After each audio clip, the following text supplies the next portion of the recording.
Hola, esto es Radio Sefarad y estas son las noticias. Las comenta Jorge. ¿Qué tal? ¿Qué tal, Alejandro? Vamos con los titulares del día.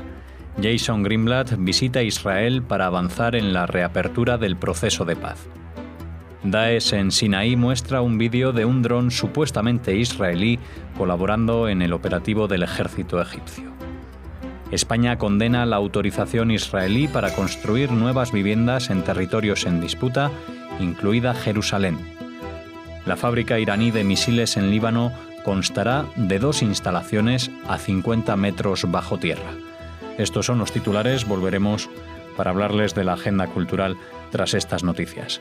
Comenzamos hablando de Jason Greenblatt, el representante especial del presidente estadounidense Donald Trump para negociaciones en Oriente Medio, que viajó a Israel con la intención de tratar los siguientes pasos para reabrir el proceso de paz entre palestinos e israelíes.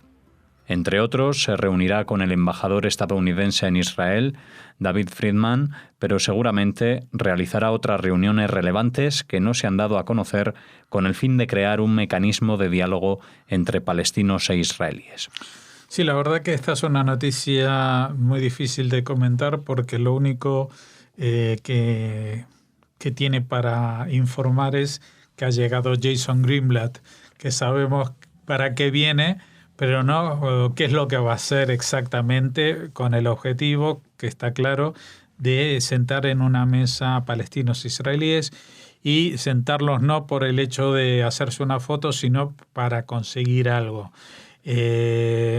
Hasta ahora hemos visto que la contundencia que ha tenido el presidente Donald Trump en otras iniciativas y promesas gubernamentales ha sido mucho mayor, pero en el caso de Israel y el conflicto del Medio Oriente, pues hasta ahora las promesas se han quedado guardadas en la nevera. Incluso ha renovado o ha postergado la decisión de trasladar la embajada a Jerusalén, cosa que había dicho que iba a hacer inmediatamente, y por lo menos en los próximos 6 meses no lo hará. Se entiende esto como un paso para acercar a los palestinos a la mesa de negociaciones, pero a medida que avanza de alguna manera estos tejes-manejes para sentarlos en una misma mesa, la realidad de Oriente Medio y la realidad de israelíes y palestinos está cambiando, porque hemos visto cómo este último mes, especialmente cuando se habla de Hamás y se habla de lo que está pasando en la Franja de Gaza, hay un cambio en camino. Hay un cambio que se está hablando del nombramiento de Mohamed Dahlan como gobernador, y a pesar de que él es del partido gobernante Fatah, pues es un enemigo político acérrimo del presidente Mahmoud Abbas, con lo cual pues jamás no ya estaría subordinado o enfrentado a Fatah en el plano militar y político, sino que podría incluso suponer que la Franja de Gaza tuviera un estatus especial, una especie de autonomía incrementada, sino independencia, y ya empezar a actuar como una especie de Estado palestino bajo la tutoría de Mohamed Dahlan y Emiratos Árabes Unidos. Detrás de este país también vendrían Arabia Saudita, Egipto y los otros países de ese eje. Con lo cual, pues el papel de Hamás no tendría que entregar las armas, pero tendría un papel más testimonial que otra cosa. Si eso es así, pues lo que pueda, el margen de maniobra que tenga para negociar Mahmoud Abbas en nombre de los palestinos va a estar mucho más limitado, con lo cual pues la negociación va a ser más difícil a nivel de una solución de 2 estados, porque aquí parecería como que se está dibujando una solución a 3 bandas: Israel, Cisjordania y Gaza. El grupo terrorista Daesh subió a la red de Internet un vídeo en el que muestra el ataque perpetrado recientemente en el norte del Sinaí, en el que se puede ver un avión no tripulado que adjudica a Israel. De acuerdo con la organización, el dron israelí estaba sobrevolando la zona, proveyendo asistencia a las fuerzas del gobierno de Egipto. No es la primera vez que Daesh acusa a Israel de asistir al ejército egipcio en su lucha contra el terror islamista. Días atrás, estos yihadistas lanzaron un ataque coordinado con coche bomba con conductor suicida e intenso fuego pesado contra un puesto militar en el noreste de la península del Sinaí, provocando la muerte de 23 efectivos egipcios, incluyendo a un coronel de las fuerzas especiales y al menos 33 heridos. También esta es una noticia que tiene poco de novedad, o sea, que el grupo Daesh en el Sinaí acuse que Israel trabaja junto con el ejército egipcio, no solamente que no es una nueva acusación, sino que en el fondo también es bastante probable que sea cierta, porque es más, cuando han habido problemas de bombardeos, por ejemplo, sobre Eilat, sobre la ciudad sureña de Israel, pues Israel ha pedido permiso para entrar en territorio egipcio y perseguir a los que han cometido ese ataque. Y Israel ha permitido en más de una ocasión, es más, tiene una especie de pase de temporada el gobierno egipcio de Al-Sisi para reprimir con tanques y con las fuerzas que sea necesario a los terroristas de Daesh en el Sinaí, porque se supone que en el Sinaí no puede haber esto de armamento, es una zona parcialmente desmilitarizada, así se afirmó en el acuerdo de paz entre los dos países. Con lo cual, el hecho de que Israel preste asistencia al gobierno egipcio es cierto. No sé si en el hecho concreto de este ataque, pero es evidente que Israel, en cuanto los egipcios le pidan la más mínima colaboración para luchar contra el terrorismo, van a encontrar la mayor de las colaboraciones, al igual que si se lo piden con ese objetivo otros gobiernos, aunque sean árabes, aunque sean sauditas, aunque sean de Emiratos, por supuesto, jordanos, etcétera, etcétera. Con los únicos países árabes con los que Israel tiene un conflicto, y es un conflicto muy serio, son básicamente con Irán y los países títeres que maneja, que son Siria y Líbano, y también con las milicias que maneja, como las de Hezbollah, y también hasta hace muy poco con Hamás. Ahora que Hamás ha cambiado de chaqueta, quizás no es que se va a ver una reconciliación, porque la postura de Hamás ideológicamente está en contra incluso de la existencia de un Estado palestino, está a favor de la eliminación del Estado de Israel, así que le es muy difícil encontrar un punto en común con Israel.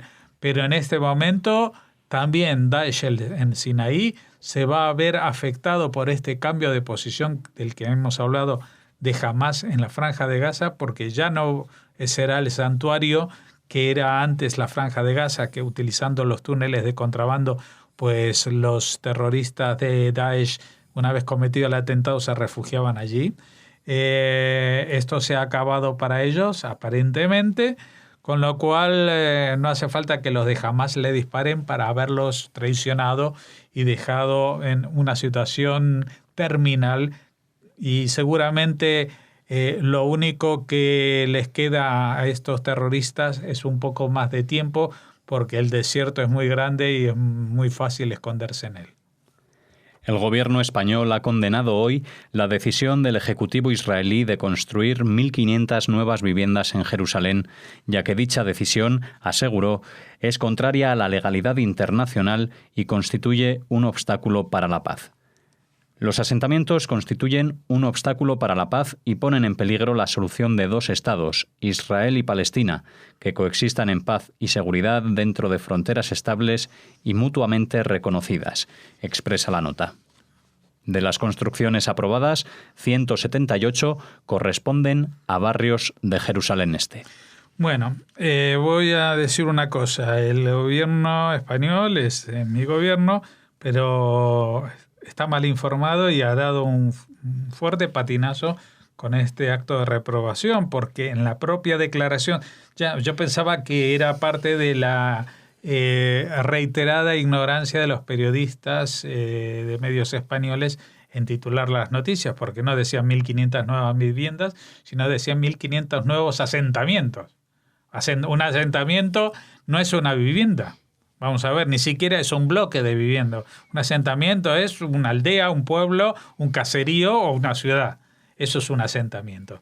Entonces no se puede hablar de 1.500 asentamientos porque, entre otras cosas, hace una semana dieron como titular: Israel establece el primer asentamiento después de 40 años. Y eso sí era el primer asentamiento después de 40 años. Entonces Israel ha decidido crear un nuevo asentamiento en los territorios en disputa. Uno en 40 años.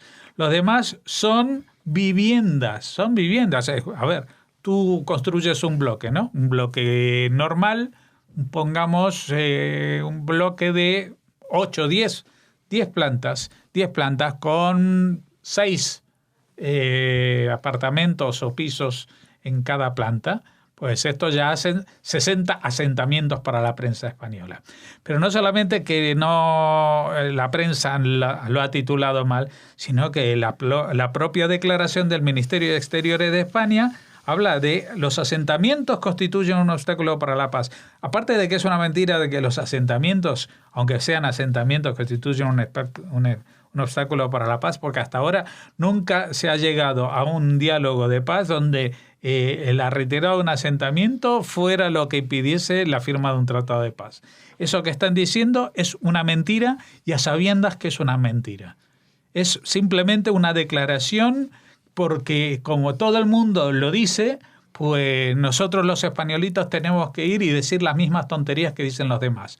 No es verdad, es mentira, es una mentira cochina, como quien dice, y es por ponerse en el plan de que, bueno, si los franceses han dicho esto, mira, lo más fácil es seguir así. Y si la política exterior de España en los últimos 50 años, porque lo que está pasando en Oriente Medio con España tiene que ver más con lo que pasó con el ministro Castillejos, que era un ministro en los principios del franquismo en los años 50, tiene más que ver con eso que pasaba en los años 50 que con todo lo otro que ha pasado en Oriente Medio en estos años, porque como Israel no quiso aceptar en Naciones Unidas a España por sus lazos con el nazismo, por el régimen de Franco, pues España independizada del franquismo, la España democrática, no solamente no reconoció la labor que hizo España denunciando el franquismo, sino que sigue castigándola y aplicando exactamente la misma política exterior, tanto si suben los socialistas como si sube el PP. Unos prometen esto, unos prometen lo otro, cambian los ministros, se fue Moratinos, vino el Margallo, ahora se fue Margallo, está Dastis, todos siguen con lo mismo. Yo no sé si esta gente no ve los telediarios o solamente lee los periódicos españoles, y ese es el gran problema, que no se enteran de la misa la mitad. La fábrica de armas que Irán está construyendo para su aliado, el grupo terrorista islámico libanés chií Hezbollah, estará a 50 metros bajo tierra y será blindada para defenderla de ataques aéreos israelíes. La fábrica constará de 2 instalaciones, una en el valle de la Bekaa, donde se fabricarán misiles tierra-tierra con un alcance de hasta 300 kilómetros y capacidad para portar una ojiva de 400 kilogramos de explosivos. La segunda instalación estará situada en la costa libanesa, entre las ciudades de Tiro y Sidón, y producirá distintas partes del misil que serán ensambladas luego en diferentes plantas, y también servirá como centro de pruebas para lanzamientos sobre el mar. La construcción de las instalaciones ya ha comenzado. Claro, el hecho de que un país ponga una fábrica de misiles en otro país, con el cual no está ni en guerra ni tiene ningún tipo de asociación, estamos hablando de Irán y Líbano, separados por tierra, etcétera. Esto al gobierno español no le merece ninguna mención ni ninguna condena. O sea, es como si vinieran los mauritanos y se pusieran a fabricar bombas, chalecos bomba aquí en Madrid, en una fábrica subterránea tranquilamente. ¿Pero qué es esto? Y esto no les preocupa al gobierno español. Sobre esto no van a decir nada, ¿no? Que el gobierno iraní, como tenemos este acuerdo con Irán, que no lo tiene España, pero la Unión Europea lo firmó, pues nosotros vamos en el vagón y nosotros somos los borregos que hacemos lo que dicen los demás en política exterior, porque no tenemos ni idea, iba a decir una palabrota, de lo que pasa en el mundo, y tampoco para qué nos vamos a enterar si realmente nosotros no servimos para esto. Este es el mensaje que transmitimos al mundo. El presidente Rajoy se cuela en el G20 para hacerse la foto, pero no para enterarse de qué son los objetivos y cómo se maneja la imagen internacional de un país. La imagen internacional nuestra en política exterior es ir como borrego detrás de lo que dice la Unión Europea, porque dentro de la Unión Europea España nunca tiene una voz discordante, a menos que le digan, claro, que Gibraltar se va a anexar una parte de Andalucía, ¿no? Entonces me imagino que ahí se espabilarán, porque tampoco para rescatar a reclamar la soberanía sobre Gibraltar han tenido ninguna palabra cuando el Reino Unido ha estado dentro de la Unión Europea, y ahora que se va de la Unión Europea tampoco le van a reclamar. ¿Por qué? Porque la Unión Europea no lo reclama, entonces ¿para qué? Esto es una fábrica de armas de la que hemos venido hablando. Para Israel el problema es que Líbano no es como Siria. Líbano nunca ha atacado per se a Israel después del año 48. ¿Vale? En el año 48 hubo una invasión de todos los países de los ejércitos árabes, también de Líbano. Desde entonces no ha participado en las guerras. Lo que ha participado en guerras en el norte de Israel, en esa frontera, ha sido la milicia Hezbollah. Entonces Israel, si tiene que atacar un convoy de armas para Hezbollah, lo va a atacar. Pero atacar una fábrica subterránea de armas que fabrican los iraníes y que están puestas cerca de ciudades, etcétera, etcétera, va a ser muy complicado. Así que están explorando la vía diplomática por una parte, o al menos eso es lo que declaran, y yo creo que también están explorando otra vía que va a ser la más práctica y la más útil a largo plazo, que es la de la inteligencia, la de la infiltración y la que va a llevar a que estos búnkeres que están a 50 metros bajo tierra y que son imposibles de atacar desde el aire, pues en algún momento les pase algo, pero sin atacarlos desde el aire. Algo que les va a pasar estando allí abajo. Y eso es lo que va a hacer que Israel siga respondiendo a su principio de salvaguardar la integridad física de sus habitantes ante un poder que pretende no solamente hegemonizar el Oriente Medio, sino atacar a Israel, borrarlo del mapa, como lo ha declarado fehacientemente y de forma explícita, y que incluso va a utilizar para ello, aunque de momento tenga bloqueada, digamos, sus cuentas científicas, va a utilizar para ello también el poder de las bombas atómicas en cuanto lo desarrolle. Terminamos aquí las noticias. Hacemos ahora una breve pausa y volvemos con la agenda cultural.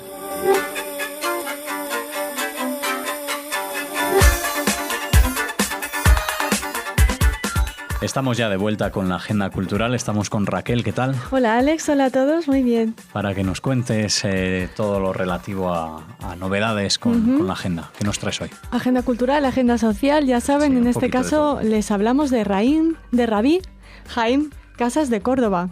Este es el nombre, es así como firma desde el pasado 2 de junio el nuevo rabino nacido como Jaime Casas en Córdoba en 1981, un hispano-judío del siglo XXI que acaba de ser ordenado rabino en Londres. Uh-huh. Es un hecho histórico porque hace más de 500 años que no se cuenta con un rabino nacido en la ciudad de Maimónides, en la patria de Maimónides, y que conserva huellas de Sefarad como la judería o la bellísima sinagoga.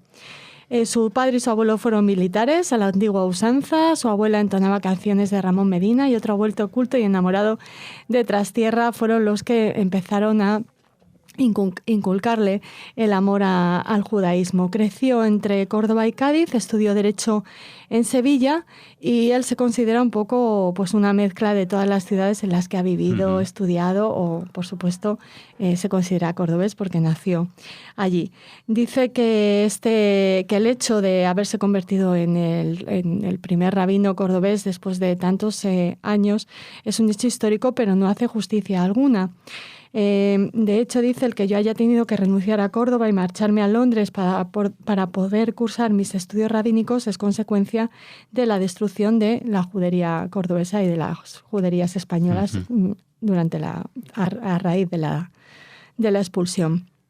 Le han hecho una entrevista muy extensa. Vamos a relatar para ustedes parte de esta entrevista. Dice que su primer encuentro con la cultura judía fueron los paseos de niño con su abuelo Antonio por la judería de Córdoba, que le inculcó el amor por la historia de nuestra ciudad. Me llevaba a ver la estatua de Maimónides, la sinagoga, la mezquita, y dice siempre terminábamos con una tortillita cerca de la mezquita. Dice que asegura que el camino hacia el rabinato ha sido largo, es el fruto de muchos años, primero de encuentro con mis primeras raíces judías, de reflexión, de viajes por la diáspora sefardí y después de activismo cultural y comunitario en la Casa de Sefarad y en su comunidad, que es la Beit en Ramban, en Sevilla. Dice que hay muchas maneras de vivir el rabinato, que en su caso su pasión es la vida comunitaria y la gestión cultural. En septiembre se incorpora a su puesto en la comunidad judía progresista de Lyon, donde será el único rabino. Este puesto me va a llevar el 50% de mi tiempo. El resto del mes trabajaré como segundo rabino para la comunidad de Ginebra, donde me ocuparé especialmente de ayudar al rabino principal y de la educación de un grupo de niños y niñas de Lausanne. O sea que, por el momento, Rabbi Haim Casas de Córdoba pues no ejercerá el rabinato aquí en España. En España. Dice también que hará viajes esporádicos a Sevilla y Córdoba para continuar con la fundación del proyecto Makom Sefarad, un proyecto con el que quiere establecer vínculos entre los judíos españoles y los judíos del resto del mundo que acudan a nuestro país, entre otras actividades. Bueno, a ver si puede ser el inicio de que se vaya progresando en ese campo y no haya que salir al extranjero para poder alcanzar ese título como el que él ha conseguido. Y seguimos avanzando en la agenda cultural. Alex, nos vamos a Estella Lizarra. Vámonos a Navarra. Esta ciudad navarra que, aunque según los estatutos preside la red de juderías de España, Caminos de Sefarad, desde el pasado 1 de julio, bueno, pues de hecho tomará posesión de este cargo el próximo jueves, el día 13 de julio, cuando se oficialice el traspaso de poderes en una mesa de presidencia que se celebrará en la ciudad de Córdoba, precisamente de la que hablábamos hace un momento, la patria de Rabbi Haim Casas de Córdoba. El Ayuntamiento estellés, a través del alcalde Koldo Leoz, de EH Bildu, lleva ya tiempo preparando esta etapa en la presidencia de la red de juderías con el objetivo de promocionar la red para explotar su vertiente turística. Y para conmemorarlo, quieren realizar también una programación especial a nivel local en el próximo año.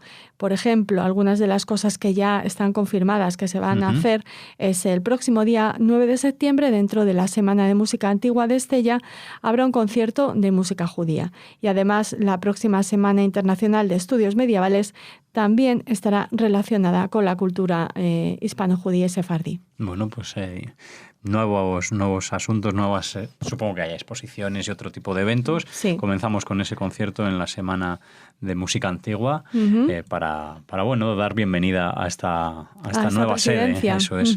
Muy bien, ya habíamos hablado de Estella Lizarra como testigo, ¿no? Recogedora de este Córdoba. testigo de Córdoba. Pero bueno, ya parece que empieza a llegar el inicio. Y terminamos con deportes, pero bueno, no les traemos solo una noticia sobre baloncesto, sobre el Maccabi de Tel Aviv, sino una muy buena noticia que nos habla de cómo es la sociedad israelí y en este caso tenemos un ejemplo en el nuevo fichaje del Maccabi Tel Aviv, uno de nuestros equipos de baloncesto preferidos. No cuando se enfrenta al Real Madrid. Por no decir uno de los tuyos, sobre todo. Ah, sí, claro, uno de los míos, bueno, sobre ustedes todo. no le ven la sonrisa que se le saca. He empleado el majestático ahí mal. Bueno, perdonen. El caso es que tenemos que hablarles. Queremos felicitar al Maccabi por el fichaje de Karan Masour, de 25 años. Es el primer árabe israelí en fichar por este club legendario. Masour fue nombrado en el quinteto de la Superliga israelí la pasada temporada. O sea, fue elegido entre los mejores de la Liga Israelí de baloncesto. El deportista que nació en Nazaret era el jugador estrella del equipo Bnei Herzliya. El hecho de que Karan sea árabe es también importante. Han opinado diferentes comentaristas, entre ellos el comentarista deportivo Asaf Hackerman, del que se hace eco de sus opiniones, de sus comentarios hace eco F, y nosotros las traemos aquí. También. Exacto, dice que es un excelente jugador, pero además es un activista en su comunidad. Por ejemplo, él y su anterior equipo, el Bnei Herzliya, pagaban autobuses a los niños árabes de la zona norte para que pudieran ver los partidos. En un comunicado oficial del Maccabi tras la firma, el equipo se refirió a Masour como un jugador enérgico y agresivo con una ética del trabajo excepcional y dice que dicen los expertos que aporta mucha energía en el equipo y que lo llaman el barómetro energético del equipo. Y bueno, esperamos que sea tan exitoso como en Maccabi como en su anterior club. Antes de fichar por Bnei Herzliya en 2015, este jugador árabe-israelí jugó baloncesto universitario en los Estados Unidos para la Universidad de Nevada y Las Vegas, y luego estuvo en Morehead State. Bueno, pues desde aquí recala en el Maccabi. En el Maccabi le damos la bienvenida desde Radio Sefarada al Maccabi Tel Aviv, a ese equipo de básquet que tanto nos gusta, que tenga muchos éxitos y que, bueno, a ver si se convierte en una figura importante dentro del equipo. Eso esperamos. Hasta Bueno, mañana. Hasta mañana.